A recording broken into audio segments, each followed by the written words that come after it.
BJP MP అభ్యర్థి కొండ విశ్వేశ్వరరెడ్డిని భారీ మెజారిటీతో గెలిపించాలి అని బీజేపీ నియోజకవర్గ కోఆర్డినేటర్ వడ్ల నందు అన్నారు. సోమవారం కోట్పల్లి మండల పరిధిలోని గ్రామాల్లో ఎన్నికల ప్రచారం నిర్వహించారు. ఈ సందర్భంగా ఆయన మాట్లాడుతూ ప్రజలందరూ బీజేపీ పార్టీ వెంట ఉన్నారన్నారు. మతపరమైన రాజకీయాల్లో కాంగ్రెస్ చేస్తుంది అని బీజేపీ కాదని అన్నారు.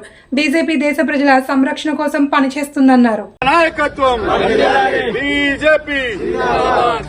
भारत माता की जय, भारत माता की जय, जय श्री राम, जय श्री राम, जगदम्बा माता की जय, जय सेवालाल की जय, भारत माता की जय, जगदम्बा माता की जय, जगदम्बा माता की जय, 12वां तांडा सेवालाल महाराज की जय, सेवालाल महाराज की जय.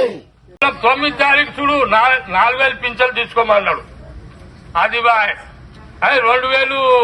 2 లక్షల రుణమాఫీ తీసుకోమన్నాడు. ఇంకేమంటే Rythu Bandhu 15,000 తీసుకోమన్నాడు. Gas cylinder 500లకు తీసుకోమన్నాడు.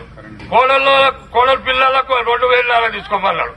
Current bill 200 unit free ఇస్తా అన్నాడు. ఒక్కటి చేయడు. వాళ్ళు రేపు ఎంపీ ఎలక్షన్ లో ఓడిపోతున్నాడు. 2 సీట్లు వస్తాయి. వారికి అన్ని గెలిచేది బీజేపీ కమలం పువ్వు గుర్తుకు మనం ఓటేయాలి. మన భారత పార్టీ మనకు మౌలి అంటే మనకు దేవుని లేక పెద్ద మంచిగా కాశ్మీర్ లో బాలాల మన ఈసా జమ్మూ కాశ్మీర్ పాకిస్తాన్ కు అప్పచెప్పిడు. వెనకటోళ్ళు 70 ఏళ్లు పరిపాలన చేసిన వాళ్ళు నెహ్రూ, ఇందిరాగాంధీ వాళ్ళకు అప్పచెప్తే మన మోడీ ఒక్కటే రోజు బిల్ పాస్ చేసి మన ఏముల్లో నిధులు ఎంత తీసుకున్నారు. మనకు ఎవరు పోయినా హక్కు ఉన్నట్ల పని చేసిండు. పెద్ద గనుడు ఆయన. బీజేపీకి ఓటేసి మనం గెలిపించాలనుకుని అందరినీ చిన్నోళ్ళు పెద్దలకు దండం చేసి కోరుకుంటున్నా.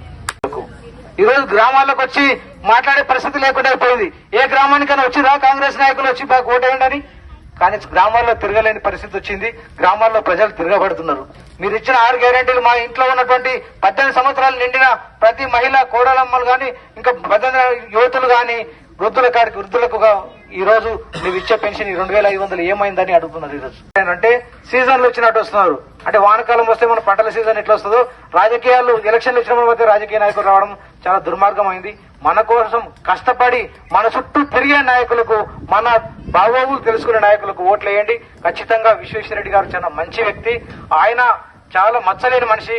రంజిత్ రెడ్డి గారికి ఆయనకు నక్కకు నావులకు అనుకున్నంత తేడా ఉంది. ఆయన దాదాపు రంజిత్ రెడ్డి గారు 60 కోట్లు పెట్టి మెతకానంద్ గెలిపినికి ఎంత ఆపసపాలు పడడం మనం అందరూ చూసినాం.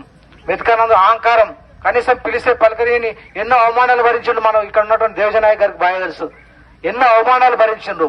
కానీ ఒక్కరోజు కూడా ఆయన పలికిన పాపాన పోలేడు. ఎవరికి ఇదో సాయం చేసిన పాపాన పోలేడు. టీఆర్ఎస్ పార్టీకి ఇంతకుముందు అన్న చెప్పిండు, ఆ పార్టీ ఇక్కడ గల్లీలో లేదు, అక్కడ దేశంలో అసలే లేదు. కాబట్టి దానికి ఓటేసి లాభం లేదు. చాలా మంది పేద విద్యార్థులు కూడా స్కాలర్షిప్ ఇస్తున్నాడు. ఎవరికి ఏ ఇబ్బంది వచ్చినా ఉద్యోగాల శిక్షణ కూడా ఇచ్చి ఉద్యోగాలు కూడా చాలా కంపెనీలకు సాఫ్ట్వేర్ గానీ, మెడికల్ కాలేజ్ వాళ్ళది అపోలో హాస్పిటల్స్ ఉన్నాయి. వాటిలో అందరికీ కూడా ఉద్యోగాలు ఇచ్చే అవకాశం ఉంది. ఖచ్చితంగా మంచి వ్యక్తి అయినటువంటి విశ్వేశ్వరరెడ్డి గారిని మీరంతా గెలిపించాల్సిందిగా నా యొక్క విజ్ఞప్తి. జై శ్రీరామ్.